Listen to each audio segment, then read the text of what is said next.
마가복음 2장 13절부터 22절까지 말씀 우리 같이 한 목소리로 읽겠습니다. 예수께서 다시 바닷가에 나가심에 큰 무리가 나왔거늘 예수께서 그들을 가르치시니라. 또 지나가시다가 알페오의 아들 레위가 세간에 앉아 있는 것을 보시고 그에게 이르시되 나를 따르라 하시니 일어나 따르니라. 그의 집에 앉아 잡수실 때에 많은 세리와 죄인들이 예수와 그의 제자들과 함께 앉았으니 이는 그러한 사람들이 많이 있어서 예수를 따름이러라. 바리새인들의 서기관들이 예수께서 죄인 및 세리들과 함께 잡수신 것을 보고 그의 제자들에게 이르되 어찌하여 세리 및 죄인들과 함께 먹는가? 예수께서 들으시고 그들에게 이르시되 건강한 자에게는 의사가 쓸데없고 병든 자에게라야 쓸데있느니라. 나는 의인을 부르러 온 것이 아니요 죄인을 부르러 왔노라 하시니라. 요한의 제자들과 바리새인들이 금식하고 있는지라. 사람들이 예수께 와서 말하되 요한의 제자들과 바리새인들의 제자들은 금식하는데 어찌하여 당신의 제자들은 금식하지 아니하나이까? 예수께서 그들에게 이르시되 혼인집 손님들이 신랑과 함께 있을 때에 금식할 수 있느냐? 신랑과 함께 있을 동안에는 금식할 수 없느니라. 그러나 신랑을 빼앗길 날이 이르느니 그날에는 금식할 것이니라. 생배 조각을 낡은 옷에 붙이는 자가 없나니 만일 그렇게 하면 기운 새 것이 낡은 그것을 당기어 헤어짐이 더하게 되느니라. 새 포도주를 낡은 가죽 부대에 넣는 자가 없나니 만일 그렇게 하면 새 포도주가 부대를 떠뜨려 포도주와 부대를 버리게 되니라. 오직 새 포도주는 새 부대에 넣느니라 하시니라. 아멘. 오늘도 새벽 깨운 여러분 가운데 하나님의 크신 은혜가 넘치기를 주님의 이름으로 축복합니다. 예수님은 우리에게 기쁨을 주시는 분이십니다. 오늘도 그 주님과 함께 기쁨으로 살아가시는 우리가 되기를 원합니다. 오늘은 예수님이 레위, 알페오의 아들 레위, 마태복음의 저자 마태죠. 마태를 부르시는 장면입니다. 정말 2024년 예수님께서 우리를 부르시고 말씀하실 때 이 레위처럼 그 부르심에 순종하고 나아가는 우리가 되기를 원합니다. 14절에 세리 마태 레위를 부르십니다. 나를 따라오라 말씀하실 때에 즉시 일어나 따라갔다고 이야기하고 있습니다. 여러분, 세리는 도덕적으로 종교적으로 죄인이고 부정한 사람이고 민족의 반역자라고 여기는 사람이었습니다. 그러나 종교적으로는 사회적으로는 그렇게 부르지만 어떤 사람입니까? 아주 재산이 많고 부유한 사람이었습니다. 안정된 생활을 하고 있던 사람이었습니다. 그러나 예수님의 그 부르심 앞에 돈, 명예, 안정적인 생활 모두 다 내려놓고 주님 앞에 나와왔습니다. 돈보다 누구라는 거예요? 돈보다 예수님, 명예보다 부유한 생활보다 그 예수님을 선택한 것입니다. 사랑하는 성도 여러분, 2023년 우리가 함께 믿음 생활을 할 때 여러분에게 저에게 많은 음성들이 들려올 것입니다.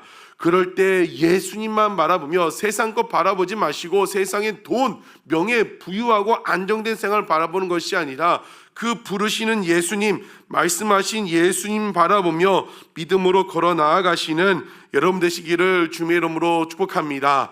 돈보다도 세상보다도 예수님, 그 예수님을 선택하는 우리가 되기를 원합니다. 그 예수님이 그 세리와 죄인들과 함께 식사하실 때 바리새인들이 시비를 거는 거죠. 왜 죄인들과 함께 하느냐? 당시 유대인들은 그 세리 죄인들과 함께 어울리는 것조차 부정하다고 생각했어요. 그렇기 때문에 예수님과 제자들을 비난하고 비판하는 거죠. 왜 죄인들과 함께 어울려 있느냐? 그때 예수님이 말씀하십니다. 17절에 예수께서 들으시고 그들에게 이르시되 건강한 자에게는 의사가 쓸데없고 병든 자에게라야 쓸데있느니라. 나는 의인을 부르러 온 것이 아니라 죄인을 부르러 왔다고 말씀하고 있습니다. 그렇습니다. 예수님은 의인, 건강한 사람을 위해 온 것이 아니라 죄인, 병든 자를 위해 오신 우리의 의사가 되십니다. 여러분, 예수님은 이미 여러분의 약한 것들, 병든 것들, 필요한 것들 다 알고 계십니다. 여러분의 그 약한 것이 무엇입니까? 여러분 사람들이 지금 병든 것이 무엇입니까? 여러분 영혼에 병든 것이 무엇입니까? 그것을 숨기지 말고 예수님 앞에 가지고 나아가야 합니다. 주님, 내 삶에 이런 병든 문제가 있습니다. 내 영혼에 이런 병든 문제가 있고 내 삶에 이런 것이 있는데 그 주님 앞에 가지고 나아갈 때 우리의 의사가 되신 그 주님께서 고쳐주실 줄 믿습니다. 감추지 말고, 예수님은 그 병자를 부르고 그 죄인을 부르러 오셨다고 했잖아요. 그렇기 때문에 여러분의 약한 것들, 삶에 병든 것들, 가정에 병든 것들 다 가지고 나아가면 그 의사이신 예수님이 고쳐주신다는 것입니다. 정말 그 의사이신 예수님 앞에 솔직하게 인정하고 나아감으로 말미암아 그 모든 것들을 치유하고 회복하는 그런 2024년 되기를 주의 이름으로 축복합니다. 18절에 요한의 제자들과 바리새인들이 어찌하여 왜 이제 다시 또 예수님 앞에 이제 시비를 거는 거죠. 어떻게 그럴 수 있느냐? 지금 유대인의 전통으로 월요일, 목요일 일주일에 이틀은 금식해야 하는데 왜 당신의 제자들은 이렇게 세리들과 죄인들과 어울려 밥 먹고 다니냐고 시비를 겁니다. 그때 예수님 뭐라고 말씀하십니까? 그 전에 바리새인의 특징이 뭐예요? 바리새인의 특징은 늘 남을 지적합니다. 남을 지적하고 남을 탓하고 그 안에는 뭐가 있다고 했죠? 나는 잘하고 있는데, 나는 이렇게 하고 있는데 너는 왜 그렇게 하느냐? 이 바리새인들의 특징이라고 했습니다. 여러분, 정말 우리가 2024년 살아가는 가운데 누구도 비판하지 말고 누구도 판단하지 않는 여러분 되기를 주의 이름으로 축복합니다. 왜 저 사람은 저럴까? 왜 저 사람은 저것밖에 안 될까? 왜 그렇게 합니까? 내 눈에 보이거든요. 내 귀에 들리는 걸, 그 하는 것이 보이거든요. 여러분, 내 눈에 보이게 하시고 듣게 하시는 것은 그 사람을 비판하고 판단하고 정죄하라고 주신 것이 아니라 어떻게 하라고요? 품고 기도하라는 거예요. 아, 저분이 저렇게 연약한 모습이 있구나. 아, 여기 이렇게 힘든 모습이 있구나. 아, 내가 더 기도로 중보해줘야 했구나. 내가 더 기도로 세워줘야 했구나. 이 바리새인들은 본대로 들인 대로 비판하고 판단하고 정죄하고, 여러분 2024년도 보게 하신 것, 듣게 하신 것, 내가 그 사람을 위해 기도하고 중보하고 품어주라고 덮어주라는 것을 깨닫고 더 품고 기도하는, 중보 기도하는 우리가 되기를 주의 이름으로 축복합니다. 그 질문 앞에 예수님 말씀하시죠. 왜 금식하지 않느냐? 그 질문 앞에 혼인집 손님들이 신랑과 함께 있을 때 금식할 수 있느냐? 여러분, 예수님은 그 복음서에 하나님 나라를 그 혼인집 잔치, 이 잔치에 비유했다고 했습니다. 지금 예수님과 함께 새 시대가 시작하고 그 잔치가 벌어졌는데 어찌 슬픔을 상징하는 금식을 할 수 있냐는 것을 말씀하고 있는 것입니다. 여러분, 예수님과 함께 하시는 증거가 무엇이라고 했습니까? 기쁨입니다. 기쁨. 여러분, 2024년 새롭게 시작하고 있습니다. 1월부터 여러분 마음 가운데 진짜 기쁨이 있으십니까? 정말 예수님이 우리와 함께 하신 증거, 기쁨. 혼인집 손님들이 신랑이 나와 함께 하는데 어찌 슬퍼할 수 있느냐? 여러분, 진짜 예수님을 여러분 중심에 모심으로 말미암아 오늘 하루도 기쁨으로 살아가시는 여러분 되시기를 주의 이름으로 축복합니다. 우리 아돌람의 교회가 시작한 일에 기쁘고 즐겁고 행복하다는 얘기를 많이 아십니다. 이곳에 와서 단지 장소적으로 이곳에 와서 기쁜 것이 아니라 무엇이에요? 이곳에 와서 나와 함께 하시는 예수님을 붙들었기 때문에, 그 예수님이 함께 하시기 때문에 우리가 기쁜 줄로 믿습니다. 그렇기 때문에 어느 곳에 있든지 무엇을 하든지 그 예수님과 함께 하심을 말미암아 기쁨으로 살아가시는 여러분이 되기를 원합니다. 그래서 늘 우리가 자주 기는 것처럼 높은 산이나 초막이나 궁궐이나 내 주 예수 모신 그곳은 다 하나님 나라, 하늘 나라인 거죠. 기쁨으로. 그렇기 때문에 상황이 어찌하든 집안에 자녀들이, 남편이, 아내들이 속을 썩이든 내 마음은 무엇으로 살아가시는 거예요? 천국으로 살아가시는 거죠. 왜요?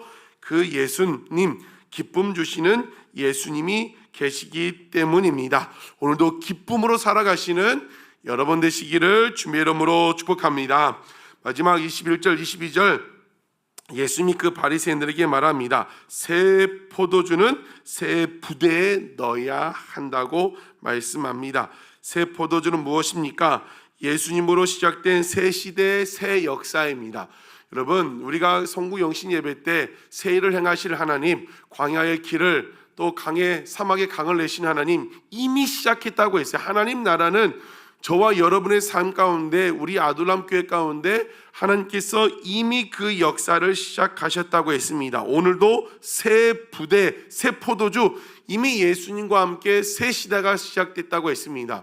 그것을 누가 경험하고 누가 누릴 수 있습니까? 새 부대, 낡은 생각, 그 전통에 매여 있는 고루한 생각, 그런 것으로는 절대 그 역사를 경험할 수 없다고 했습니다. 그래서 새 부대는 결국 무엇을 상징하는 거예요? 거듭남. 그래서 여러분, 하나님의 역사는 이미 시작됐습니다.